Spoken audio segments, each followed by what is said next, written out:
اور ایک اور گزارش، یہاں جو ضرورتوں کا انتظام کیا گیا ہے اسی جگہ پر آدمی اپنی ضرورتوں سے فارغ ہو، ادھر ادھر نہ بیٹھے. یہ استنجے کی جگہ، یہ وضو کی جگہ، یہ کھانے کی جگہ، سہولتوں کے سارے انتظامات ہیں. ایک دوسرے کو تکلیف کا ذریعہ نہ بنے. کہیں بھی بیٹھ کے وضو کر لیا، اب یہ زمین ہے مٹی کی اور کسی کا پیر پھسلا تو تھوڑا سا مجھے تکلیف اٹھا لے، وضو کی جگہ پر چلا جائے. بیڑی پی کر وہیں بجھا رہا، یہ پلاسٹک کی بچھائے تھے، کیا ہوگا؟ ایک نے انگار پکڑ لی تو یہ 2 منٹ میں جلے گا. ارے ہوا کی طرح جس سلکتا ہے یہ 3 دن کی مسجد ہے، اس میں بیڑی نہ پیے، سگریٹ نہ پیے. اور بعض لوگ کیا کرتے معلوم، استنجے خانے میں بیٹھتے بیت الخلاء میں، تو وہ بیڑی پی کے اس کو نشانات بناتے، نام بھی لکھتے بیٹھے بیٹھے. اب دیکھو پرانے جو بیت الخلاء ہیں اس میں جو پلاسٹک کے دروازے وغیرہ ہیں نا، ان میں باقاعدہ نشانات ملیں گے، بمبئی کا نشان، پونے کا نشان، رتنا گیری والوں کا نشان، رائے گڑھ والوں کا نشان، بیٹھے بیٹھے نام لکھ رہے بیڑی سے، اور اس کو وہ سوراخ کر رہے ہیں لین سے. کس کا نقصان ہے؟ یہ آپ کا نقصان ہے. کس کا نقصان ہے؟ یہ آپ کا نقصان ہے. تکلیف کس کو ہوگی؟ آپ کو ہوگی. یہ جل گیا تو یہ کس کا نقصان ہے؟ اپنا نقصان ہے نہیں. اس سے اپنے آپ کو پرہیز کرنا. بعض مرتبہ بیڑی پی کے وہیں بجھاتا اندر، وہ پلاسٹک آگ پکڑ لیتی ہے، یہ بھی نقصان ہوتا ہے. اب استنجے کو جاتا ڈبہ وہیں چھوڑ دیتا اندر. یہ حضرت تشریف لے آتے ہیں، کیوں؟ کہ بولے وہ چھوڑ دیا. کیوں چھوڑا ڈبہ؟ یہ بولے وہ گندا ہو گیا. اچھا، یہ حضرت تشریف لے جاتے ہیں روزانہ، دن میں 4 دفعہ 5 دفعہ، یہ گندے نہیں ہوئے، ایک دفعہ ڈبہ جانے سے گندا ہو گیا؟ نہیں، اس کو اٹھا کر اپنی جگہ پر لا کر رکھ دیا. دوسروں کو راحت ہوگی. ہم لوٹا لے کر گئے اندر، لا کر رکھ دو، اب دوسرا جو آیا اس کو مل جائے گا لوٹا. ہم نے اندر چھوڑ دیا، بیچارہ پریشانی، ادھر بھاگ رہا ادھر بھاگ رہا. یہ پریشانی اچھی چیز ہے. دوسری چیز، یہاں خدمت کا مزاج ہو، خدمت کرنے کا، خدمت لینے کا نہیں. ہم تو عوام ہیں، کیا ہے؟ سیدھا سادہ خدمت کے لائن میں اپنے آپ کو لگانا، سعادت سمجھ کر کے. ایک شخص مولانا مدنی رحمۃ اللہ علیہ کے مہمان ہوئے. بڑے میاں تھے، ذرا آزاد ٹائپ کے بڑے میاں. ان کو حقے کی عادت تھی. یو پی میں حقہ ہوتا ہے نا، یو پی میوات مستقل ایک مسئلہ ہے حقے کا. ان کی مجلسیں جمتی ہیں. جیسے مہاراشٹر میں چنچی ہے نا بھائی، مہاراشٹر میں کیا ہے؟ چنچی، پان کی. اس میں ایک طرف کٹھا، تمباکو، چھالیا اور پان. ایک چنچی کھول کے بیٹھا، وہ پارلیمنٹ بن جاتی ہے اس کے اطراف میں. یو پی میں اور میوات میں حقہ، ایک حقہ لے کے بیٹھا، سب جمع ہو جائیں گے اس کی. وہ گڑگڑ کرے گا، وہ گڑگڑ کرے گا، ایسے گڑگڑی شروع ہو جاتی. وہ صاحب کو حقے کی عادت تھی. صبح صبح رات کو وہ بیچارے اٹھے، دیکھا حقہ ٹھنڈا ہے. حضرت مولانا مدنی رحمۃ اللہ علیہ گزرے تو وہ آدمی کیا سمجھے کہ کوئی خادم ہے، نیند کے جھونکے میں تھے. حضرت نے فرمایا کسی چیز کی ضرورت ہے؟ بولے یہ حقہ گرم کر لاؤ. حضرت نے چلم اٹھائی، حقہ اٹھایا، لے جا کر اسے پانی وانی پھینکا، دوسرا پانی ڈالا، پھر تمباکو بھرا، اس میں آگ لگائی اور اس کو گرم کر کے لا کر رکھا. اتنے میں صاحب استنجا کر کے آئے. اب وہ دیکھا تو حضرت خود حقہ لے کر آ رہے. گھبرا، حضرت غلطی ہو گئی، معاف کر دے. نہیں والا، تم کو حقے کی ضرورت تھی، مجھے ثواب کی ضرورت تھی. لوگوں کو خدمت کی ضرورت اور اپنے کو ثواب کی ضرورت. میں پرانا ہوں، لوگ میری خدمت کریں، یہ مزاج پہ مت آؤ. میں لوگوں کی خدمت کروں. ابھی ماشاءاللہ یہ آپ کے نظام الدین میں ساری سہولتیں ہو گئی ہیں، وضو کی، استنجے کی، حمام کی، بیت الخلاء کی. اب تو پہلے یہ بات نہیں تھی. میواتی جنگل میں جاتے تھے، ان کو بیت الخلاء میں فراغت نہیں ہوتی میواتیوں کو جلدی، اور شہری کو جنگل میں نہیں، ان کو بیت الخلاء ہی چاہیے. ایک میواتی آیا بمبئی، وہ بیچارہ پورا بمبئی گھومتا رہا، اس کو کہیں جنگل ملا ہی نہیں. بہت پریشان ہوا، کہاں جاؤں. ایک میت جا رہی تھی، جنازہ جا رہا تھا. بولے بھائی کیا ہوا، کیا بیماری ہوئی اس کو؟ بولے بیماری مرے گا نہیں تو کرے گا کیا، جنگل تو ہے نہیں تمہارے بمبئی میں. پیٹ پھول گئے، مر گیا بیچارہ. ان کے لیے ایسی بات تھی. جنگل نہیں. ان کے لیے تو نظام الدین کا اطراف پورا جنگل، تو اب بستی ہو گئی، پورا جنگل تھا ایک زمانے میں. میں نے مدینہ منورہ میں ایک بزرگ کو دیکھا، پیشاب کا تقاضا ہوا، رات کو 1 بجے میں اٹھا، 1 بجے. دیکھا وہ عالم ہیں، مفتی ہیں، حضرت شیخ کے خلیفہ ہیں رحمت اللہ علیہ، جھاڑو لے کر، بالٹی لے کر، اور اس متریاں اور استنجے خانے بیت الخلاء صاف کر رہے تھے رات کو 1 بجے. جس درخت کو پھل لگتے ہیں وہ جھکتا ہے، جس میں اخلاق کے پھل لگتے ہیں اس میں نرمی اور تواضع آتی ہے. جو بڑے پن کی بیماری میں آتا ہے اس میں اکڑ آتی ہے. ہم یہاں آئے ہیں، یہ پرانوں کا عملہ ہے، یہ اس میں تواضع ہونی چاہیے، اس میں خدمت ہونی چاہیے، ایک دوسرے کی خدمت کرے. بھائی صاحب پانی پیو گے؟ پانی لا کر دیا کسی کو. کھانے کے ٹائم پہ تو آگے ہو جا، میں ذرا تھوڑا پیچھے ہو جاؤں گا، کوئی حرج کی بات نہیں. تو وہ تو آپ فارغ ہو جائے، میں بعد میں فارغ ہو جاؤں گا. آرام کرنے کے لیے اچھی جگہ آپ آرام کر لو. یہ کمائی کا میدان ہے. خدمت کے لحاظ سے آدمی کمائی کر سکتا ہے. ہم سب میزبان ہیں، مہمان کوئی نہیں ہمارے اندر. مہمان حق مانگتا ہے اور میزبان حق دیتا ہے. خدمت نہیں چاہتا میزبان، میزبان خدمت کرتا ہے چاہے اس کی طبیعت پر گراں گزرے. لیکن وہ یہ جتنے ہم آئے ہیں یہاں مہمان کوئی نہیں، ہم سب میزبان ہیں. ہم سب آنے والوں کا حق ہمارے اوپر ہے، ہمارا حق کسی کے اوپر نہیں.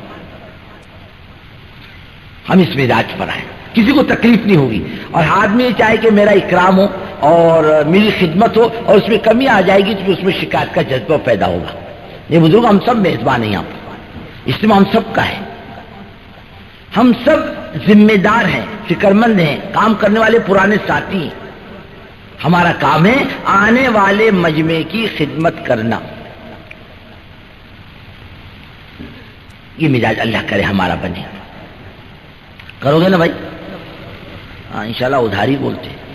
ارے کرو گے نا؟ ہاں. اس میں بولنے کی ضرورت نہیں. کس کی بولنے کی ضرورت ہے؟ آدمی اپنی ذات سے کرے. اور ایک تیسری چیز وہ یہ بزرگوں کے اس آنے والا یہ مجمع جو ہے، ایک چیز دیکھنے میں آ رہی ہے، کمزوری ہماری. ہم مجمع میں بیٹھتے ہیں، تشکیل نہیں کرتے، خاموش. حالانکہ سب کو معلوم ہے کہ جماعت اجتماع میں جاؤ تبلیغ والے پکڑ دھکڑ کرتے ہیں، کہ بھائی معلوم نہیں، پھر بھی آتا ہے جان مال لے کر. یعنی کیا مطلب؟ امت اپنی جان مال لے کر آ رہی. بھائی صاحب میں تیار ہوں اللہ کے دین کے کام کے لیے، ہے کوئی مجھے قبول کرنے والا؟ ہم خاموش بیٹھتے، قبول ہی نہیں کرتے، خاموش بیٹھتے، چپ چاپ، تشکیل نہیں کرتے. ایک مرتبہ میرے ذمہ تخت تھا، جسے تخت والے کیا سمجھتے ہیں؟ ہمارا ایک مقام ہے، کیا ہے؟ کھانا، سونا، اعلان کرنا اور بیان کرنا، بس. تخت والے یہ سمجھتے. اور نیچے بیٹھنے والے کیا سمجھتے ہیں؟ یہ تو ان کا کام ہے، اپنا کام تو ہے نہیں، اب تشکیل وہی کریں گے. میرا بھی وہی مزاج تھا، اعلان کرنا، مجمع چھوڑنا، اپنا بیٹھ جانا. حضرت مولانا صاحب رحمۃ اللہ علیہ کی بات ہوئی فجر کی نماز کے بعد، آواز لگی بولو بھائی بولو، میں اپنا بیٹھا رہا. فرمایا مولوی صاحب تشکیل کیوں نہیں کرتے؟ بیٹھے کائے کو؟ مجمع سے بات کرو، تشکیل کرو. یہ کمائی کا میدان ہے. کیا ہے؟ کمائی کا میدان ہے. آپ کو کیا خبر؟ ایک آدمی کے کندھے پر آپ نے ہاتھ رکھا، اس کو تیار کیا اور اس کو جماعتوں میں روانہ کیا. وہ آدمی اپنی بستی کا ذمہ دار تھا. اس نے وقت لگایا، جا کر اپنی بستی میں اذان زندہ کر دی، نماز زندہ کر دی، تعلیم زندہ کر دی، گشت زندہ کر دیا، 3 روز کی جماعتوں کا رخ ڈالا. پھر چلوں میں لوگ نکلنے لگ گئے، امام لا کے رکھا، ایک بچوں کو پڑھانے کے لیے ایک مکتب شروع کروا دیا. اب اس کو پتہ ہی نہیں ہے اس کی وجہ سے کتنی خیر وجود میں آئی. ایک صاحب فرمانے لگے دھلیے کے اجتماع کے بعد، ایک صاحب آئے اپنے بمبئی سے اجتماع میں اور اپنے گاؤں گئے، اور گاؤں جانے کے بعد دیکھا کہ مسجد ویران ہے، اذان دینے والا کوئی نہیں. بہت صدمہ ہوا. فوراً بستی والوں کو جوڑ کر سمجھا بجھا کر امام لا کر رکھا اور اذان اور نماز شروع ہو گئی اور گشت اور تعلیم شروع ہو گئی. یہ کمائی نہیں، نہ جانے کون سی نیکی اللہ کو پسند آ جائے اور اللہ آخرت میں بیڑا پار کر دے. اس کو کمائی سمجھو. تشکیل کرو مجمع کی بیٹھ کر، خالی صورت مت دیکھتے بیٹھو. ہاں بھائی آپ کا کیا ارادہ ہے، وہ کیا بات سمجھ میں آئی کہ نہیں آئی، کرنا چاہیے نہیں کرنا چاہیے. باقاعدہ مجمع میں تشکیل ہونی چاہیے، ایک دوسرے کو تشکیل کرو. اب یہ پرانا مجمع ہے اور اس میں باہر والے تشکیل والے مقرر کریں تو ہماری کیا قیمت باقی رہ جائے گی؟ ہم دوسروں کے کندھے پر ہاتھ رکھنے والے اور ہمارے کندھوں پر کوئی ہاتھ رکھے تو ہمارا کیا بھاؤ باقی رہے گا؟ ہم کو غصہ بھی آتا ہے، کون ہوتا تو ہمارا تشکیل کرنے والا؟ جانتا نہیں میں اپنے بستی کا مبلغ اعظم ہوں، میری بزرگی کو تو نہیں جانتا، کہتا ٹیڑھا دیکھے گئی ہوں، میری تشکیل کرتے ہو، تمہاری ضرورت میری تشکیل کرنے کی نہیں. لو ایسا ہوتا ہے. چھوڑو مت کسی کو، معاف مت کرو. بھائی یہ تو میدان ہوتا اس کے کندھے، اس کے کھوپڑی یہی درست ہوتی ہے، اپنے مقام پر درست نہیں ہوتی. اپنے مقام پر تو لوگ دیکھتے ہیں بیچارے کی تشکیل نہیں کر سکتے، کیا تشکیل کریں گے؟ یہاں تو کوئی دیہاتی بھی کندھے پر ہاتھ رکھ سکتا ہے کسی کا بھی، کوئی بڑا آدمی کیوں نہ ہو. کوئی نہ کچھ نہ نہیں بول سکتا، اس کو ہاں بولنا ہی پڑے گا، ہاں نہیں بولے گا تو خاموش رہے گا. ایک تو اس مجمع میں تشکیل کرنا کرو گے نا بھائی؟ انشاءاللہ. وہ بھی ادھار بول رہے ہیں، ارے کرو گے نا؟ ہاں یہ کمائی کا میدان ہے.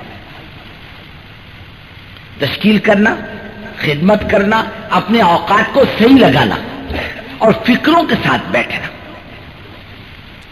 اور ہر آدمی اپنے آپ کو ذمہ دار سمجھے. کیا سمجھے؟ ذمہ دار، کہ میں ذمہ دار ہوں.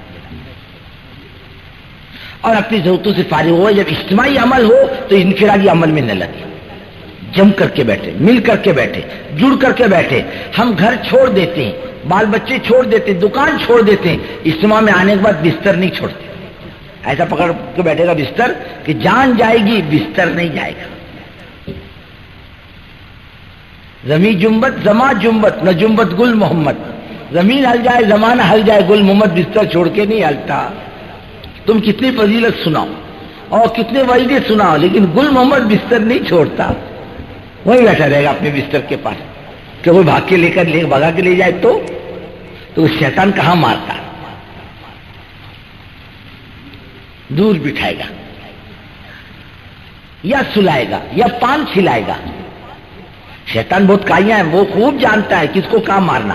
پرانوں کی نس کہاں دبتی ہے، نیوں کی نس کہاں دبتی ہے، شیطان جانتا ہے، ہم تم نہیں جانتے. اور بہت کائیاں ہیں، کہاں مارے گا ہم تم بول نہیں سکتے. آپ کو تجھے تبلیغ کی بات سنتا ہی رہتا ہے، تو شانہ تیرے کو سننے کی کیا ضرورت ہے، یہ تو دوسروں کے لیے کہی جا رہی ہے. کیا سمجھے گا؟ ماشاءاللہ تو بزرگ ہے، تو پرانا ہے، تیرے کو نہیں کہی جا رہی. یہ تو وہ جو نئے نا ان کو کہی جا رہی. وہ کیا سمجھے گا اس کو، وہ کیا سمجھے گا اس کو. کوئی اپنے آپ کو نہیں سمجھتا. توفیق کیسے ملے گی؟ نہیں، جو بات کہی جا رہی میرے کو کہی جا رہی، میرے اکیلے کو، میں ذمہ دار ہوں، میری ضرورت ہے، کسی کی ضرورت نہیں. اور آج کیا سمجھتا؟ اس کی ضرورت ہے، میری کوئی ضرورت نہیں. ماشاءاللہ میں تو تبلیغ سمجھا ہوا ہوں. اس کو سمجھاؤ جس نے تبلیغ نہیں سمجھی. بزرگوں، نظام الدین جانے کے بعد ہمیشہ یقیناً یہ احساس ہوتا ہے نہیں کچھ بھی نہیں آتا، ہمیں کچھ بھی نہیں معلوم، ہم کچھ نہیں جانتے. ہم تو پہلے دن کے اندر کھڑے تبلیغ کے کام میں. جب بھی جاؤ ایسا محسوس ہوتا ہے نظام الدین میں. جب بھی جاؤ یہ اپنے پاس تو کچھ بھی نہیں، اور اپنے کو کچھ بھی نہیں آتا، ہم تو بیوقوف کے بیوقوف ہی رہے. نظام الدین جانے کے بعد، پرانوں کی مجلس میں بیٹھنے کے بعد آدمی کو یہ احساس ہونا چاہیے مجھے کچھ بھی نہیں آتا، مجھے کچھ بھی نہیں معلوم، میں کچھ بھی نہیں جانتا، میں بالکل کوڑا ہوں. اور آدمی نہ جاننے کے مزاج سے بات سنے، علماء فرماتے ہیں آدھا علم ہے. اور میں جانتا ہوں مجھے سب آتا ہے، یہ شیطان کا دھوکہ ہے. کہاں مارے گا کوئی نہیں بول سکتے.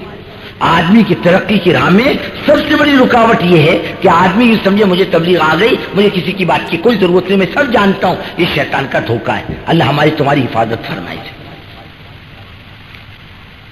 کہ میں سارے مجلسوں میں شریک رہو گے، سارے کاموں میں تعاون کرو گے. اور یہ تو بزرگوں دوستوں پہلے لوگ آئے ہوئے ہیں، یہ تو امام ہے. یہ کیا ہے؟ امام ہے. امام کی غلطی سب کی غلطی ہوتی ہے، اور امام کا صحیح ہونا سب کی نماز کا صحیح ہونا ہے. امام نے غلطی کی، سب کی نماز کا ستیاناش. امام صاحب نے دیہاتی کو جمع کیا، بولے چلو نماز پڑھ دیں. بولے ہم کو نماز نہیں آتی. بولے میرے کو جیسے کر دے گا تم بھی ویسے ہی کرنا، چلو. اب سب کو لا کے کھڑا کیا. ایک آدمی کی پرانے کا دھکا لگ گیا نئے کو نماز میں، کونی کا. وہ نیا کیا سمجھا یہ بھی نماز کا کوئی حصہ ہے، اس نے بازو والے کو دیا دھکا، اب بازو والے نے بازو والے کو. یہاں تک کہ امام صاحب کو دھکا لگا. لوگوں نے کہا، امام صاحب نے کہا یہ کیا؟ بولے پیچھے سے آ رہی. اب لوگ آئیں گے دیکھیں گے ماشاءاللہ پہلے جو لوگ آئے وہ بیڑی پیتے بیٹھے، بولے یہ بھی کوئی تبلیغ ہے، وہ بھی بیڑی پینے میں بیٹھیں گے. دیکھا یہ ماشاءاللہ تمباکو کھا رہے وہ بھی بیٹھ جائیں گے تمباکو کھانے. دیکھا یہ ہوٹل میں چائے پی رہے وہ بھی بیٹھیں گے چائے پینے. دیکھا یہ دکانوں میں پھر رہے وہ بھی پھر رہے، یہ بھی کوئی طریقہ ہے کس کا؟ تبلیغ کا. وہ بھی دکانوں میں پھرے گا، اس کو کیا معلوم کیا کام ہے نیا آدمی. اب وہ تو نیا آئے گا نہیں، پرانا ہوگا، اور جب پرانوں کو دیکھے گا سمجھے گا یہ بھی کوئی تبلیغ ہے، ہم سے غلطی ہو گئی، آج تک ہم نے یہ کیا ہی نہیں.